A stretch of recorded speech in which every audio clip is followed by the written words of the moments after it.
और अब बढ़ते हैं आगे। स्वतंत्रता दिवस के मौके पर लाल किले की प्राचीर से दिए गए प्रधानमंत्री मोदी के एक बयान पर सियासी युद्ध छिड़ा हुआ है।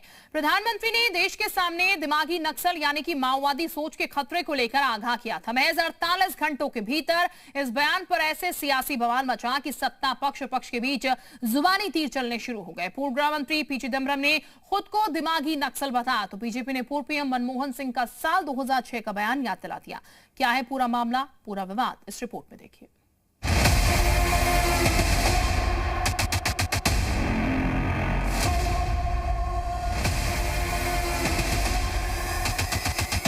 देश में दिमागी नक्सल पर सियासी बवाल मचा है। लाल किले से राजनीतिक पार्टियों के दफ्तर तक माहौल गर्म है।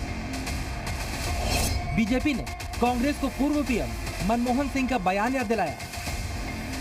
देश स्वतंत्रता के 80वें साल में प्रवेश कर चुका है। लाल किले की प्राचीर से पीएम मोदी ने जहां सशस्त्र नक्सलवाद के खात्मे की बात कही, तो वहीं उन्होंने आगाह किया कि वैचारिक रूप से सक्रिय दिमागी नक्सल अब भी सिस्टम और समाज के लिए बड़ा खतरा बने हुए। हथियारी नक्सल तो गए, लेकिन दिमागी नक्सल, ये दिमागी नक्सल मौके की तलाश में है।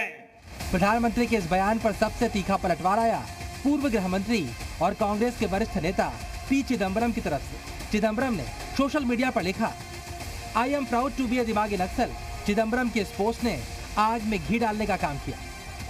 बीजेपी ने चिदम्बरम को पूर्व पीएम मनमोहन सिंह का पुराना बयान याद दिलाया। दिमागी नक्सल वो है जिसको हाफिज में साहब नजर आता है, याकूब मेनन में जुडिशियल किलिंग नजर आती है, जिसको ओसामा में जी नजर आता है, जिसको जाकिर नायक में शांति का मसीहा नजर आता है, जिसको इशरत जहां में बेटी नजर आती है, बुरहान वानी में भटका हुआ नौजवान नजर आता है और भारत के सेना अध्यक्ष में सड़क छाप गुंडा नजर आता है। यह है वो दिमागी नक्सल। सुधांशु त्रिवेदी के प्रहार के बाद अब असम के मुख्यमंत्री हिमंता बिश्वा शर्मा ने भी हमला बोला। उन्होंने कहा चिदम्बरम केवल दिमागी नक्सल नहीं बल्कि विशुद्ध नक्सली हैं और उनके गृह मंत्री रहने के दौरान नक्सलवाद पर उठाए गए कदमों की जांच होनी चाहिए। वहीं कांग्रेस सांसद इमरान मसूद ने कहा, दिमागी नक्सल कौन है पूरा देश जानता है। चिदम्बरम दिमागी नक्सल नहीं है, उससे भी ऊपर वाला नक्सल है। वो खुद ही नक्सल है। देश में एनआरकी लाने वाला वो भी एक पूरा प्योर नक्सल है। दिमागी नक्सल उसमें नहीं अप्लाई होगा, वो प्योर नक्सल कैटेगरी में आएगा।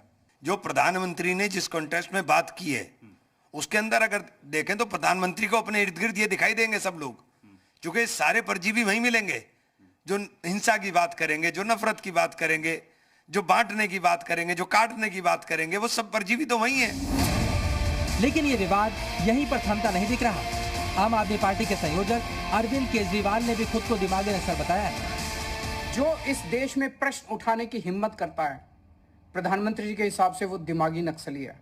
जो प्रधानमंत्री जी से और बीजेपी से डरता नहीं है, जो एक विकसित भारत का सपना देखता है, वो प्रधानमंत्री जी के हिसाब से दिमागी नक्सली है। मैं प्रधानमंत्री जी को कहना चाहता हूं कि मैं अरविंद केजरीवाल आपके हिसाब से दिमागी नक्सली हूं, क्योंकि मैं देशभक्त हूं और मुझे इस बात का गर्व है। आंतरिक सुरक्षा, अभिव्यक्ति की आजादी और राजनीतिक विचारधारा के बीच खिंची ये रेखा आने वाले दिनों में और भी गहरी और तीखी होने वाली है। एक तरफ जहां सरकार और सत्ता पक्ष इसे राष्ट्रीय सुरक्षा और 2026 तक नक्सलवाद के खात्मे के संकल्प से जोड़कर देख रहे हैं, वहीं दूसरी ओर विपक्ष से लोकतांत्रिक अधिकारों और असहमति की आवाज को दबाने की कोशिश बता रहा है। ब्यूरो रिपोर्ट, जी मीडिया।